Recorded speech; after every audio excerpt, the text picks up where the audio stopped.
హైదరాబాద్లోని ఉప్పల్లో తెలుగుదేశం పార్టీ సభ్యత్వ నమోదు కార్యక్రమం చేపట్టింది. మల్కాజ్గిరి పార్లమెంట్ నియోజకవర్గ టీడీపీ కన్వీనర్ కందికంటి అశోక్ కుమార్ గౌడ్ ఆధ్వర్యంలో ఈ కార్యక్రమం జరిగింది.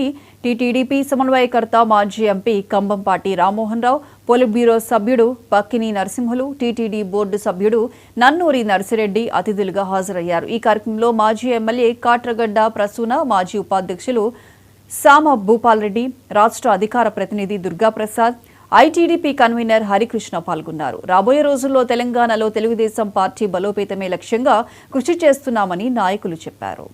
కమిటీ సభ్యులు అయితే మేము పార్లమెంట్లో వేసామో ఒక్కొక్క అసెంబ్లీ నియోజకవర్గం నుంచి 3 నుంచి 4 సభ్యులను తీసుకొని ఒక కమిటీ వేయడం జరిగింది. వాళ్ళకు ఒక బాధ్యత ఇచ్చినాం.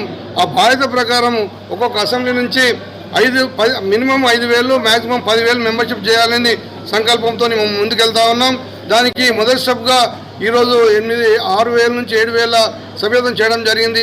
రేపటి నుంచి ఉధృతంగా ఈ సభ్యత్వం చేసి మేము కూడా మా కార్యకర్తలందరినీ ప్రతి ఇంటికి వెళ్ళి మా తెలుగుదేశం పార్టీ అభిమానులు ఉన్నారు, మా కార్యకర్తలు ఉన్నారు, మాకు తెలిసిన ఇరుగు పొరుగు వాళ్ళందరితో కూడా ఈ సభ్యత్వం చేయించి అత్యధిక సభ్యత్వం చేయించి మల్కాజ్గిరి పార్లమెంట్ తెలంగాణలోనే టాప్లో వచ్చే విధంగా నేను యాజ్ ఎ కన్వీనర్గా ఈరోజు మల్కాజ్గిరి పార్లమెంట్కు 3 సార్లు అధ్యక్షుడిగా చేసిన ఘనత చంద్రబాబు నాయుడు గారు నాకు ఇవ్వడం జరిగింది. ఇక్కడికి ముఖ్య కార్యకర్తలు ఇక్కడికి వచ్చి ఉన్నారు. ముఖ్యంగా టెక్నాలజీని అనుసంధానం చేసిన తర్వాత కొన్ని సమస్యలు ఉన్నాయి కాబట్టి వాటిని కూడా అవగాహన చేసుకునే నిమిత్తం ఈవేళ ఈ మీటింగ్ ఏర్పాటు చేసుకున్నాం. చాలా చక్కగా కొత్త ఉత్సాహం కనపడతా ఉంది. ముఖ్యంగా యువత చాలామంది చేరటానికి కొత్తగా కూడా వాళ్ళు కాంటాక్ట్ చేస్తూ ఉన్నారు. అందుకనే గతంలో చూసాం అనేక రకాలైనటువంటి ఆరోపణలు ప్రతిష్టను దిగజారుతున్నటువంటి పరిస్థితి. ఇవాళ దర్శనాల్లో కూడా దందాలు కొనసాగించారు, లడ్డూల్లో కూడా కల్తీ చేశారు.